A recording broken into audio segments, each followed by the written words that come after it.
Hola, bienvenidos a todos en esta nuestra tercera semana dedicada al curso de Egiptología. En la lección de hoy vamos a hablar sobre el Reino Medio.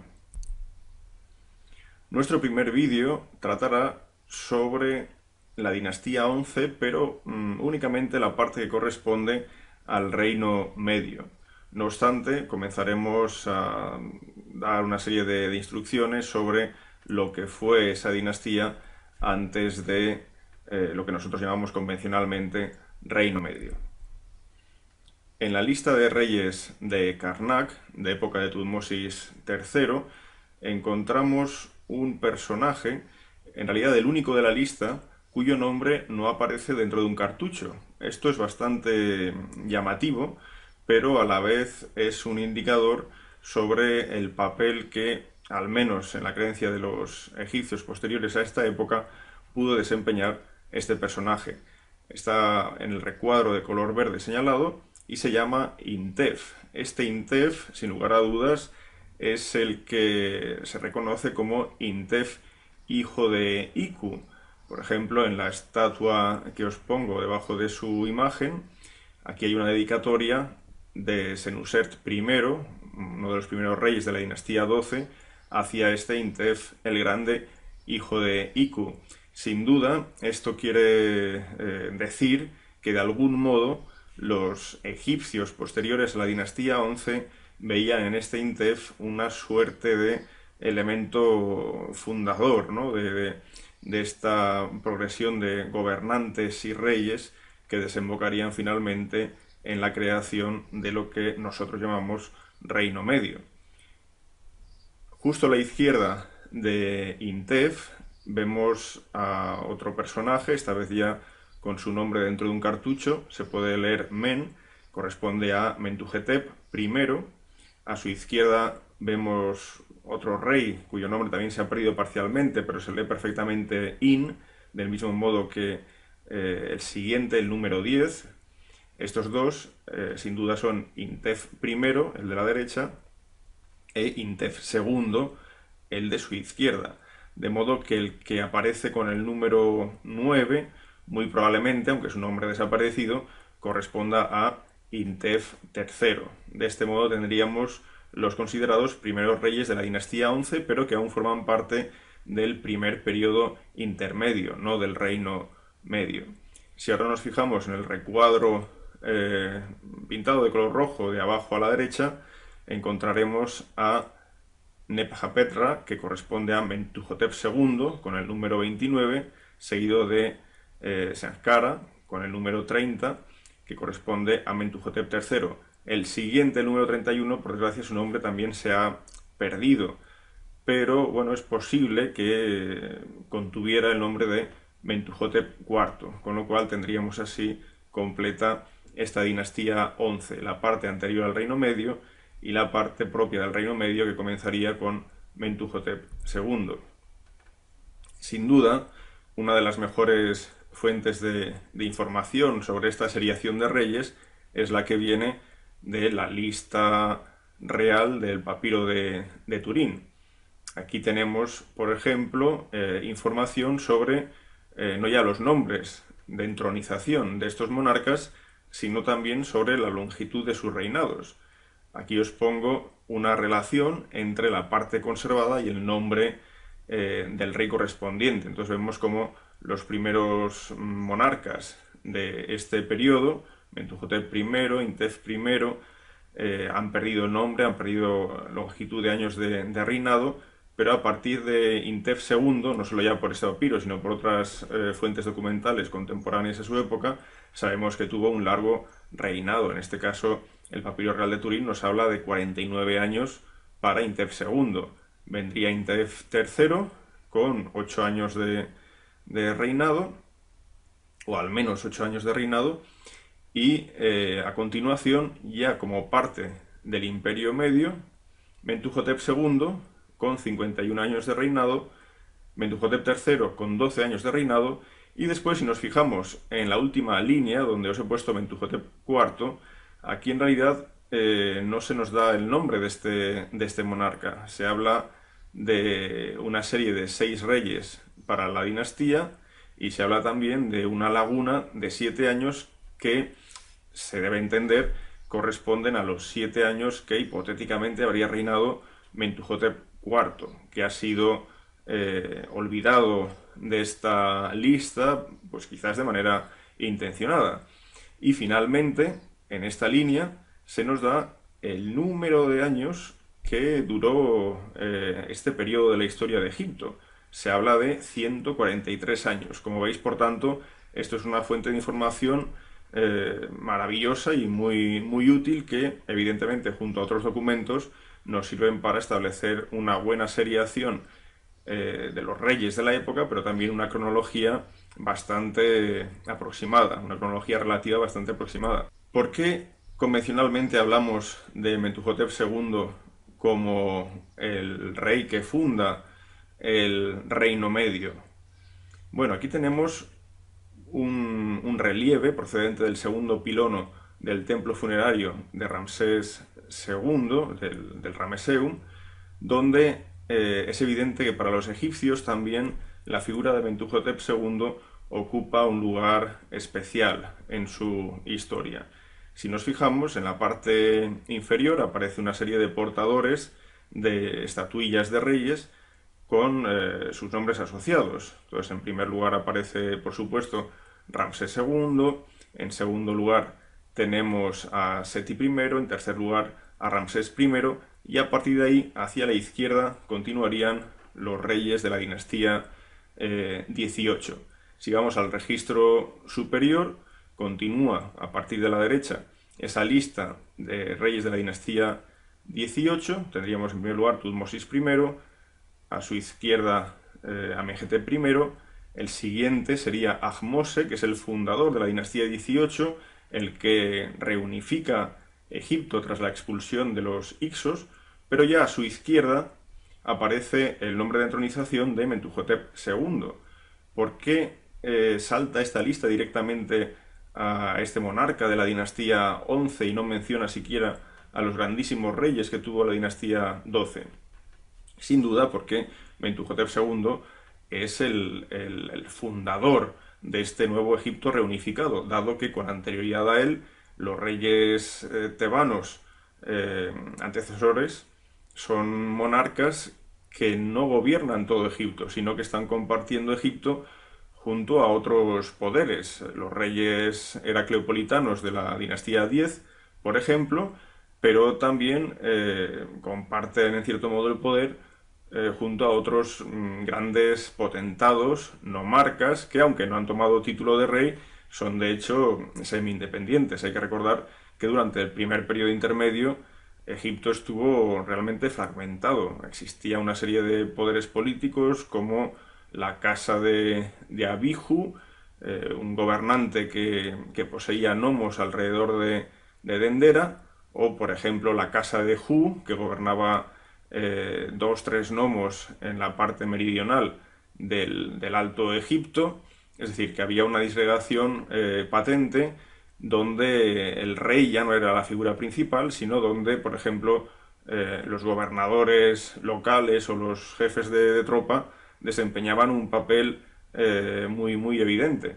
Bueno, y volviendo a este relieve, a la izquierda de Mentuhotep II aparece Menes. Menes es Narmer, el fundador de la primera dinastía, al que se atribuye la unificación de Egipto. Por lo tanto, aquí vemos cómo en la mentalidad egipcia sí que existen tres monarcas que inician tres épocas diferenciables, pero que parten de un mismo motivo. Es decir, parten de un estado de fragmentación inicial. Menes crea el reino antiguo, la primera dinastía. Mentuhotep II crearía el reino medio. Esto lo decimos nosotros de manera convencional, pero vuelvo a indicar que para los egipcios es un equivalente a la creación de una nueva época donde Egipto está bajo un único cetro. Y lo mismo sucede con Ahmose, como dije anteriormente. ¿Cuándo se produce la reunificación de Egipto bajo Mentuhotep II? Bueno, aquí tenemos algunos datos de interés. Por ejemplo, el mismo nombre del monarca nos da pistas. Fijémonos cómo el nombre de Horus, que aparece señalado en este relieve que encontraríamos en el Wadi Shatel Rigal, entre Zui y Komombo, el nombre que nos da es Sematawi, el que unifica las dos tierras. Es la inscripción que aparece en el círculo de la izquierda. Y en el círculo de la derecha vemos cómo aparece marcado el año 39. Es decir, en el año 39, al menos desde el año 39, Egipto ya está unificado, tal y como indica el nuevo nombre de Horus del faraón. Pero una pista que nos da Mentuhotep II es precisamente el no haber hecho uso de este nombre de Horus a lo largo de todo su reinado. Al principio de su reinado, por ejemplo, él utilizaba el nombre de Seanj Ibtawi, y tenemos un documento fechado en su año 14 de reinado en el que utiliza este nombre de Horus, Seanj Ibtawi. Por lo tanto, podemos deducir que en algún momento entre el año 14 de reinado y el año 39 se produjo esta reunificación de Egipto bajo el cetro de Mentuhotep II, y fue en ese momento cuando cambió su nombre de Horus. En realidad, de esta época tenemos relativamente, bueno, pues muchos documentos, ¿no?, que nos sirven para observar cómo se produjo la expansión de Tebas sobre todo desde la época de Intef II. Con Intef II sabemos que la frontera norte del dominio tebano llega hasta el 10º nomo del Alto Egipto, al norte de Tebas, y sabemos cómo en esa época, por ejemplo, Elefantina ya está bajo el mando de los tebanos. Sin embargo, Mentuhotep II va a ser el que por fin concluya con ese auténtico muro que habían creado los heracleopolitanos gracias a las alianzas con poderosos gobernantes como los de Asiut, que eran los gobernantes del 13º nomo del Alto Egipto, o por ejemplo con los gobernantes de Hermópolis, que gobernaban el 15º nomo del Alto Egipto. Esto va a ser eliminado, estas alianzas van a ser vencidas por parte de Mentuhotep II. Quizás la diplomacia aquí también pudo desempeñar un papel importante, pero la cuestión es que la llegada de las tropas tebanas a Heracleópolis supuso una destrucción de dicho emplazamiento, de su necrópolis, por lo que de este modo se intentó eliminar, ¿no?, y olvidar lo que había sido el máximo contrincante de los tebanos en este primer periodo intermedio. Una vez se concluye esa derrota heracleopolitana, el poder tebano va a continuar en expansión. Sin ir más lejos, podemos citar este grafito de un oficial llamado Chehemau. El grafito se halló en Abisco, una localidad muy cercana a Elefantina, en la primera catarata, y en el grafito se habla de cómo, bajo el reinado de Mentuhotep II, bueno, pues se llegó hasta la mismísima Bujén, que está en la segunda catarata. Sin embargo, quizás una de las inscripciones más fascinantes que tenemos de Mentuhotep II es la que fue hallada en el año 2008 en Jebel Ubeinat.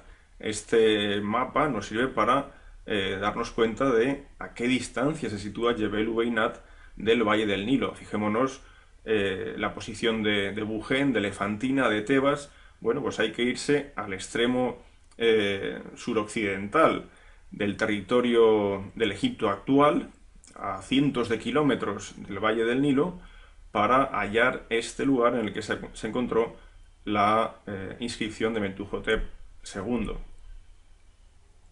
Para llegar a Jebel Ubeinat, fijaros si hay que realizar trayecto por regiones inhóspitas.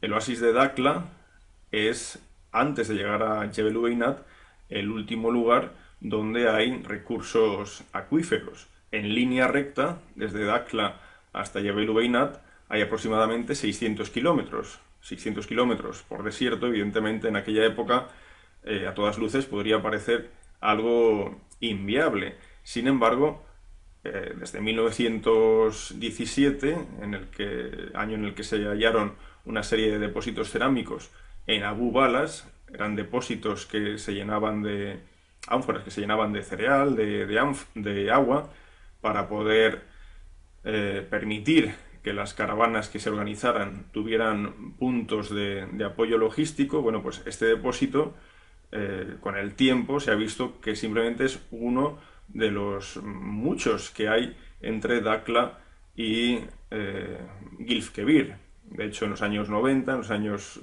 primeros de este siglo, se han ido descubriendo más depósitos. Entonces llegamos a Gilf-Kebir con una ruta perfectamente trazada por la posición de dichos depósitos, donde hay cerámica no solo ya de esta época del Reino Medio, sino también del Reino Antiguo. Pero a partir de Gilf-Kebir no se han hallado más restos de este tipo, pero el hecho es que llegamos a Jebel Ubeinat y encontramos esta inscripción.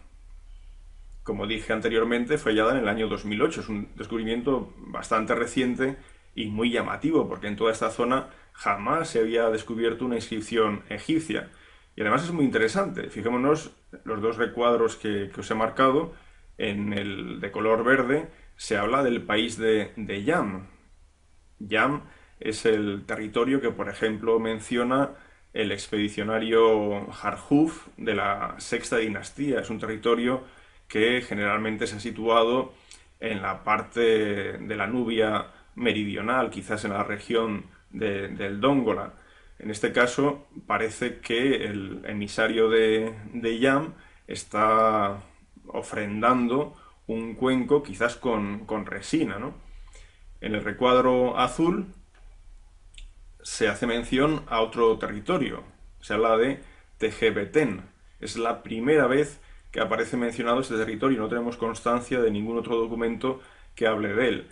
Y bueno, en la parte de abajo del recuadro vemos a otro oferente, pero en este caso asociado a un Oryx. ¿Dónde está Tegebetén? No lo sabemos. Podríamos pensar incluso que pudiera ser el propio Jebel Ubeinat. Os recomiendo, si queréis ver imágenes de toda esta región, que visitéis la página web que aquí os indico, porque así podréis bueno, pues, ver fotografías de la misión de reconocimiento que hicimos hace poco, en marzo del año 2012, una misión que sirvió para trasladarse a Jebel Ubeinat y observar en qué condiciones se halla actualmente todo ese territorio. ¿Dónde se sitúa Yam? ¿Dónde se sitúa Tegebetén? ¿Qué significaba Jebel Ubeinat para los egipcios? ¿Era el punto final del destino de esta ruta que habían llevado hombres de época de Mentuhotep II? ¿O simplemente es un punto más a partir del cual los egipcios se iban a dirigir más hacia el sur? Esto, por desgracia, es una pregunta cuya respuesta desconocemos, pero sin duda hemos de entender que ese esfuerzo logístico que implicaba llegar a Jebel Ubeinat necesariamente debía estar acompañado por una serie de beneficios importantes. Por eso es evidente que desde Jebel Ubeinat o bien los egipcios aún se dirigían más hacia el sur, hacia Darfur o hacia Enedi, o bien a Jebel Ubeinat venían productos desde el sur. Me refiero a productos que a lo mejor procedían ya del África negra y compuestos principalmente por materiales exóticos, pues como aquellos que podían venir del lejano país de Punt.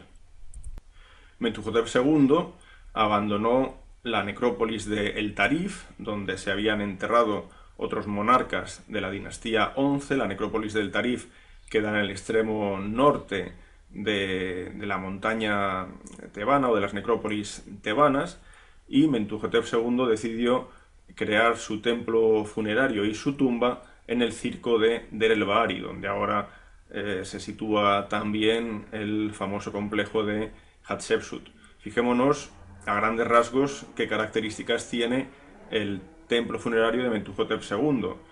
La flecha roja nos indica la puerta o el acceso a Bab el Hosan. Es un acceso descubierto por Howard Carter y que se constituye principalmente por un largo corredor que llega prácticamente a la base de la gran estructura que compone el templo funerario, esa estructura cuadrangular que veis en la parte inferior de la imagen, pero a partir de este punto inicia un pozo que llega al nivel freático. Esto recuerda muchísimo a otras tumbas, pues como la de Seti I o una tumba de la dinastía 26 en la rampa de Jafra, donde la pretensión sin duda es llegar a ese nivel freático. Evidentemente aquí hay una asociación simbólica muy importante, ¿no?, con ese mundo acuático vinculado al mundo funerario.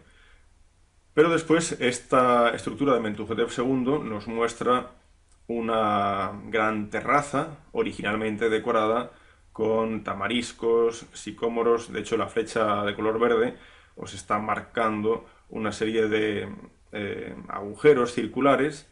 En realidad esto es el lugar donde se situaban estos árboles.